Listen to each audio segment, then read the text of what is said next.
그 정도 학생들이면 자기 수준 알거든요. 어느 학원에서 최상위 레벨에 있더라도 항상 상위권을 유지하는 학생들. 그러면 전 좀 안심을 하라고 말해주고 싶어요. 양에 대한 부담? 어차피 너보다 잘하는 애들이 많지 않기 때문에 전교에 한두 명 정도예요. 그럼 내신 1등급을 3년 동안 받을 거잖아요.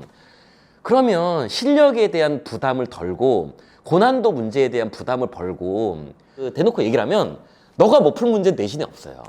너가 못 푸는 문제는 전교생이 다 못 풀 거야. 이 확신을 가져도 돼요.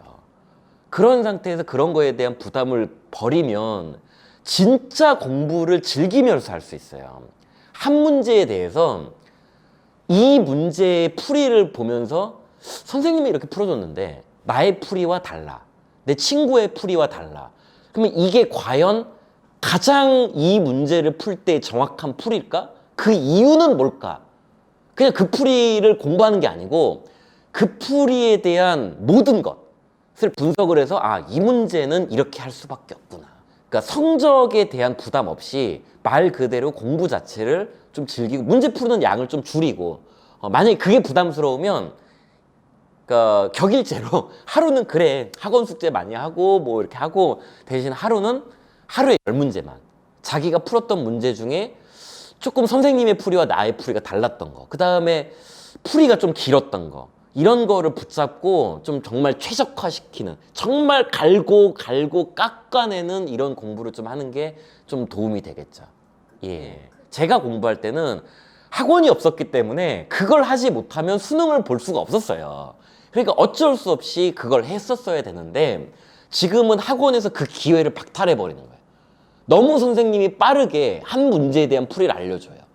그러니까 한 문제에 대해서 한 달 동안 고민을 해보고 이런 경험이 없어져 버리는 거예요.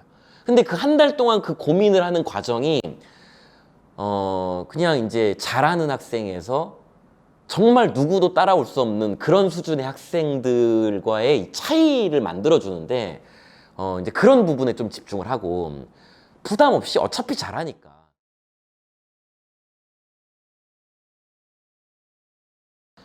수학이 왜 중요하냐면 수학이란 과목은 문제를 만났을 때 그 문제의 구조를 이해하고 그랬을 때 문제풀이가 간결하거든요. 수학적 사고라는 게 뭐냐면 어떤 문제를 만났을 때 그거에 대한 대응 이건데, 그래서 실제로 문제를 만났을 때 답까지 가는 그 체계가 한눈에 쭉 보이는 문제들은 자기 그 풀이가 정말 깔끔할 거예요.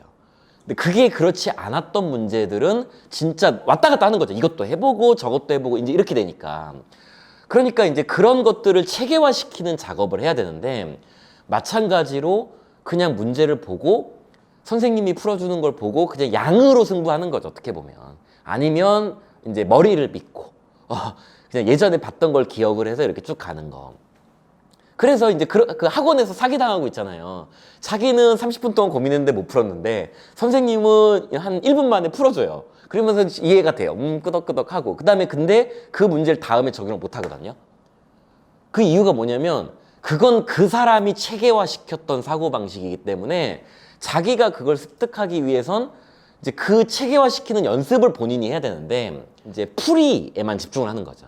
그 양에만 이제 치중할 수밖에 없고 그러니까 이제 최상위권 아이들, 그 정말 극단적인 상위권 아이들, 그러니까 1등급에서도 1, 2등권 아이들과 5, 6, 7등권 아이들의 차이를 보면 마지막 한 문제의 차이를 해요, 이게. 근데 이 학생들은 그걸 못 풀어요.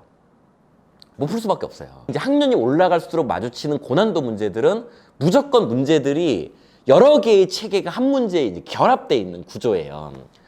그러니까 당연히 못 풀죠. 한 문제의 풀이만 공부를 했기 때문에 이것들의 구조를 이해하는 능력은 현저히 부족한 거예요. 그래서 이 수준에 있는 학생들이 제일 어디를 어려워하냐면 도형을 어려워하고 아니면 경우의 수 같은 단원들을 어려워해요. 왜냐면 이쪽 단원들이 배우는 개념의 양은 대단히 적은데 개념이 적다는 얘기는 문제 변형이 자유로워요. 그러니까 문제의 자유로운 변형에 취약한 거죠. 풀이 위주로만 공부를 하니까. 근데 실제로 도형이나 경우의 수 단원이 어떠냐면 아까 제가 말씀드렸던 딱 그래요. 선생님 풀이를 보면 다 알겠고 해설을 보면 다 알겠는데 문제를 봤더니 자기가 할 수 있는 건 아무것도 없는 거예요. 이게. 근데 그게 방정식이나 이를테면 미적분 계열 과목의 특징은 뭐냐면 식 계산만 하면 그래도 어느 정도 풀려요. 자기 스스로 판단할 수 있는지, 자기 스스로 이 문제의 구조와 골격을 이해할 수 있는지 이 싸움으로 가는데 당연히 못하죠. 문제풀이만 했는데. 그래서 그런 체계를 잡는 연습, 이 문제를 딱 만났을 때 바로 답을 구하려는 시도를 하지 말고 이 문제는 상황이 딱 이렇네? 내가 그러니까 이렇게 대응을 해야겠네? 이제 이런 판단들을 하는 연습에 좀 치중을 해야 되죠.